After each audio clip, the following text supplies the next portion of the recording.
All right, Dan, these names, what do they have in common? Giannis Antetokounmpo, Evan Mobley, Drew Holiday, Austin Reeves, Ty Jerome, Ben Shepherd, Larry Nance Jr., and Pat Connaughton.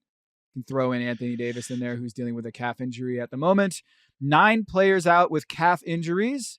That's more players out with calf injuries when I looked at this yesterday than ankle injuries in the NBA, and more people dealing with calf stuff than foot stuff in the NBA, foot injuries. This is kind of unheard of in the NBA, that we would see ankles and foot injuries being less common than a calf injury. So I wrote about this last week, Dan. 2 scariest words in the NBA is calf strain, because calf strains are up 40% year over year through 20 games, according to Jeff Stotts of InStreetClothes.com. But the scarier number is that the time lost due to those injuries is up by 200%. So we've seen 18 calf strains last season through 20 games, and those 18 calf strains led to 36 games lost due to injury. This year, 25. It goes from 18 to 25 calf strains through 20 games of this season. And then not 36 games lost, but 108 games lost due to injury as a result of those calf strains. So this is a very different environment right now, what we're dealing with in the NBA. Both from, I think, a medical side is, I think, after what happened to Tyrese Halliburton in the NBA Finals, where he returned from a calf strain in Game 5, gutted out Game 6, and then in the opening minutes of Game 7 and against OKC, it was awesome, right, Dan? Awesome to see. Didn't seem like the calf was bothering him at all with those 3 3-pointers against OKC, and then he goes down pushing off that calf, that heel, and having his Achilles rupture. I think a lot of teams are looking at this situation and saying, we don't want that to happen, right? And the really interesting thing is, I listed all those names. Victor Wembanyama is back. John Morant is back-ish from his calf strain, dealing with, I think, an ankle issue now. I think teams are terrified to see another Achilles tear, but what is really interesting in the data is that Jeff Stott's reporting to me that he has over 400 instances of a calf strain in his database that goes over past over a decade. Only 2 of them have resulted in an Achilles tear. And that's 2019 Kevin Durant in the NBA Finals for the Warriors, and Tyrese Halliburton this past year in the NBA Finals.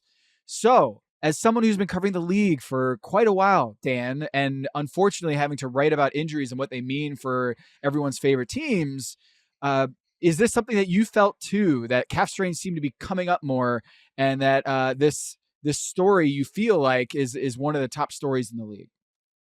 Yeah. Well, first off, if people who are listening to this have not read Tom's story on calf strains and the incidence of them, it is phenomenal work. It's super in depth. He can't say it because it's his stuff. I'm telling you, it's phenomenal. Your check for $530,000 in the mail, by the way. Thank you. Sweet. I'm gonna buy myself a little ugly Christmas sweater with that money. It is surprising to me to hear that the only 2 that are the only 2 Achilles tears directly preceded by calf strains were KD and Halliburton. It also does not surprise me at all to hear that the impact of those, and the fact that they were in the NBA Finals, everybody is watching them, that might have like an outsized psychological impact on fans, on decision makers, on the league writ large, because the downside of that, and I guess like you could, Damian Lillard he didn't have a calf strain, he'd had the blood clot, right? But there was like an antecedent that you could say, well, he had this lower leg issue, came back from it. I think the reporting around at the time was like a sort of like historically quick return, and then goes down. Yeah. Tatum had not had that same sort of like precursor injury, but similar sort of thing, going for a loose ball again in that playoff game against the Knicks, pushes off, and that's it. And so I think the idea of, we saw several Achilles ruptures in quick succession. A couple of them did have some kind of lower leg antecedent, makes you feel like you need to be 200% sure that you are not going to run an increased risk or a dramatically elevated risk of that before clearing a guy to come back. Like if you are in this case, we'll use Victor Wembanyama because he played in that cup final and he's at a minutes restriction coming off the bench. Obviously not the preferred deployment of one of the most electric performers in the league and the real difference making bellwether for the Spurs. But if you are a Spurs decision maker, you think I can live with a few more games of him not playing and a few games of him playing limited minutes while we make damn sure. I cannot live with the potential decade-long ramifications of what if we're wrong about this. And so, yeah, it's been a wildly unfortunate story to hover over the opening part of what's been, for me, a really entertaining start to this NBA season. I think a lot of fans feel the same thing. I think when you hear Adam Silver at his press conference say, like, we are at a place where the crisis point here is getting stars on the floor. We are trying to solve that problem. This is where the rubber is going to keep meeting the road. If you've got these guys who are the major bell cows for their organizations, the ones who on whom the fortunes of the teams and the league rise and fall, you can't just push them through the severity of injury, and teams are going to do everything they can to protect that investment. And the league and maybe some of the viewers will sometimes suffer as a result of that. But I mean, a hell of a lot of people, a hell of a lot smarter than me, are trying to solve this problem. And I don't know that they've got any answers either beyond the one that, as we have talked about so many times, if you had fewer games and they were more spread out, you would have a better chance of reducing these sorts of strains and lower extremity injuries. And nobody seems to be particularly excited about actually moving toward that idea. So here we are. Yeah, I talked to two sports docs, prominent sports docs for the story. Dr. Richard Ferkel, the one who operated on Klay Thompson's Achilles tear and also on Steph Curry's ankles. DeMarcus Cousins, Rodney Hood. There's a bunch of guys that he's repaired Achilles tears for. I asked him just, what are his thoughts on what's driving this rise in Achilles tear? There were a record 7 Achilles tears last year. And calf strains are up like the data suggests. He's seeing that too, that calf strains are way up this season. And he's on a committee with the NBA to try to solve this problem. And so he's working with the league on try to figure out some sort of relief on this front. And when I asked him, do you think the density of the schedule, the number of games that they have to play and all the travel, do you think there is a relationship there? And he said, I believe so. But I would like to see all of the science, all of the data on it. But I believe there is a relationship to all of the back-to-backs, the density of games in the NBA schedule. And the fact of the matter is, are these players missing this much time because teams are like, we need this to recover properly. And unfortunately, we do have a game on Tuesday and Wednesday and Friday. And people are yelling at us like, we need to play more games. You need to play your stars more. And there is kind of a balance here.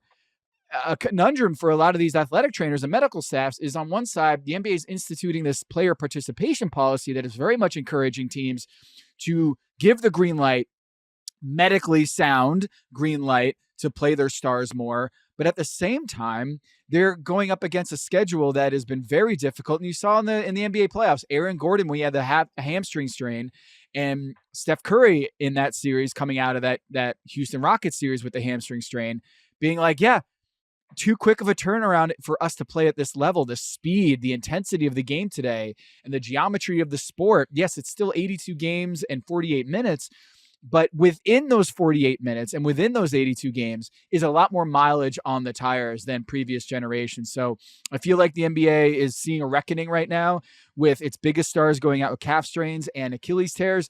And I hope it stops here. I hope the reckoning stops here, because star players are missing 1 out of every 3 games now, and it used to be 1 out of 5, 1 out of 6 games. And so this is accelerating at a point that I think is very dangerous for the league. And it might not hurt in the short run. Teams are still selling out arenas, and they, by the way, signed a record TV deal with Amazon and NBC.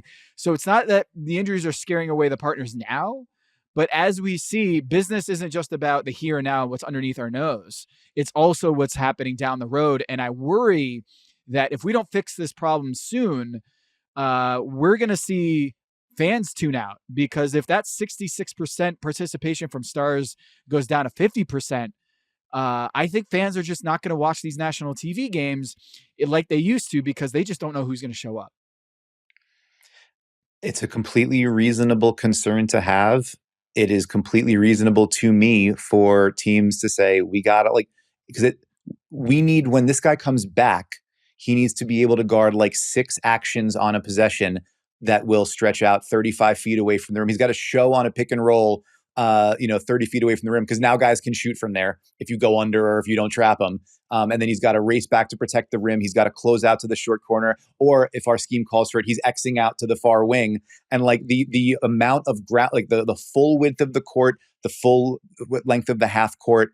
Now you've got more teams picking up in the backcourt and pressing. You've got more increased emphasis on offensive rebounding and the banging and like going up to try to generate more possessions. Like the demands physically on start stops, east west, and like full length sprinting, full tilt speed that have to happen here.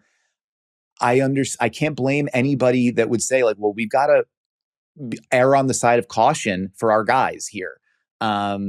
I don't blame a fan being like, well, now I don't want to watch though. Like if it's a bunch of guys I don't know and the one guy that I do know is on the bench for an extra week because they want to be 100% sure that he's fine. Like it creates competing incentives, and it creates a situation where like everybody's kind of right and nobody's that happy. And that's a tough spot to be in. And it's especially when you talk about these national games, when you talk about when you've got the full eyes of the league, like as we approach the Christmas Day showcase, as we approach, we're going to get into the Saturday evening, and once we're past the NFL playoffs and the college football playoffs, we're going to be in like more high profile weekend primetime games. Like they want to have those guys on the court for those. It's also going to be at that point 4 months into an 82 game season for these teams that are expecting to play 100 games into June.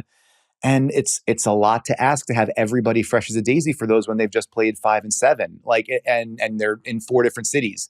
Like it's a tough road to hoe. And yeah, for the medical professionals you talk to say, it would not surprise me that I do believe that there's a link between schedule and density and the nature of the game and the way these injuries are cropping up.